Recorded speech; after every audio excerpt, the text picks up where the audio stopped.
আপনার চারপাশে যাদের সঙ্গে আছেন তাদেরকে আপনি বড় আপন ভাবেন, ভাবেন তারা সব নিজের।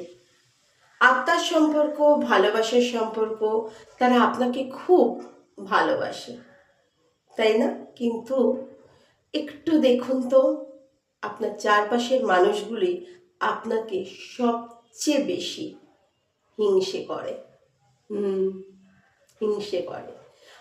আপনি যখন বোকা ছিলেন, আপনি যখন বোকা হয়েছিলেন, যে মনে করতেন যে চারপাশের মানুষগুলি বোধহয় আপনাকে খুব ভালোবাসে, আপনার হিতাকাঙ্ক্ষী, আপনার ভালো চায়, কিন্তু তারা আপনার ভালো কতটুকু চায় মন থেকে বুঝুন। ওরাই আপনাকে সব থেকে বেশি হিংসে করে এবং ওরাই চায় না আপনি একটু আত্মতৃপ্ত থাকুন, একটু ভালো থাকুন, একটু হাসি খুশি থাকুন, নিজের জীবনটাকে একটু এনজয় করুন। কারণ আমাদের চারপাশের মানুষগুলি আমাদের সব থেকে বড় শত্রু, কারণ তারাই আমাদের খুশিতে থাকতে দিতে চায় না। আপনার কোনো সংগ্রাম দেখলে সে আনন্দ পায়, আপনার কোনো খারাপ দেখলে সে সেলিব্রেট করে করে কেন জানেন? এবার বলবেন দোষটা কার? দোষটা কি আপনার? দোষটা সেই মানুষগুলো যারা আপনাকে দেখে জ্বলে। কেন বলুন তো? কারণ আপনার যেটুকু আছে, যা আছে, সেটা হয়তো ওদের নেই, এবং ওদের যে না পাওয়া, ওদের এই না পাওয়াটাই ওদের আপনার প্রতি জ্বলতে সাহায্য করে। ওদের এই না পাওয়াটা মনে হয় যে আপনার থেকে কি করে ছিনিয়ে নেবে। এটা ওদের মানসিক প্রবলেম, আপনার নয়। তাই আশেপাশের মানুষগুলোকে আপন ভাবছেন, ভীষণ আত্মীয় মনে করছেন, বন্ধু মনে করছেন, সেটা ভুল করছেন। সেই মানুষগুলোই আপনাকে সব থেকে বেশি হিংসে করে। সেই মানুষগুলোই কিন্তু আপনার ভালো হলে আগে দুঃখ পায়।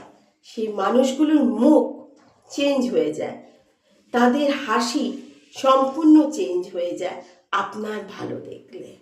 কেন বলুন তো? তারা তো আপনাকে ভালো দেখতে চায় না। তাই আমাদের চারপাশে যাদেরকে আমরা বলি খুব আপন, অন্তরের সম্পর্ক, আত্মার সম্পর্ক, রক্তের সম্পর্ক, সেগুলোই কিন্তু সব থেকে বড় ফেক। সেই আত্মার সম্পর্ক বলে কিছু নেই। আপনার ভালোতে যারা জ্বলে, আপনাকে দেখে যারা জ্বলে, তারা কখনোই আপনার আপন হতে পারে না। তারা শুধু আপনার আপন নামে, কিন্তু বাস্তব ক্ষেত্রে নয়। এবং সেটা আপনার সমস্যা নয়, সেই সমস্যাটা সম্পূর্ণ তাদের সমস্যা। তাদের মানসিক একটা রোগ, তাদের মানসিক একটা বিকার, যে আপনাকে ভালো থাকতে দেখে তারা জ্বলে। তাই তাই আপন আপন করে চিৎকার করবেন না, আমার আত্মার সম্পর্ক বলে চিৎকার করবেন না, আমার প্রাণের প্রিয় বন্ধু বলে চিৎকার করবেন না।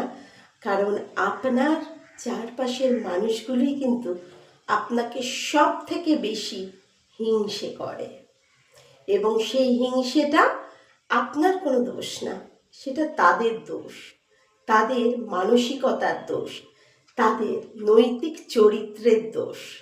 তাই আপন কিন্তু যারা আছে বলে আপনার মনে হচ্ছে, তারা সবাই আপনার আপন নয়, পরের থেকেও পর।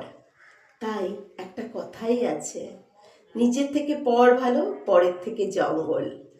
এই কথাটা একটু শুনবেন, একটু বুঝবেন, একটু ভাববেন। তাই পরবর্তীকালে ভুল মানুষদের আর আপন বলে ভাববেন না। এখনই সে আপনগুলোকে নিজের রাস্তা থেকে সরান, যদি নিজের ভবিষ্যৎটা ভালো করতে হয়। তাহলে ওই আপনগুলোর পাশে আর থাকবেন না। কারণ যারা আপনাকে খুশি দেখতে চায় না, আপনার ভালো চায় না, তাদের কখনোই আপন বলা যায় না। তাই ওই মানুষগুলো থেকে শতহস্ত দূরে থাকুন।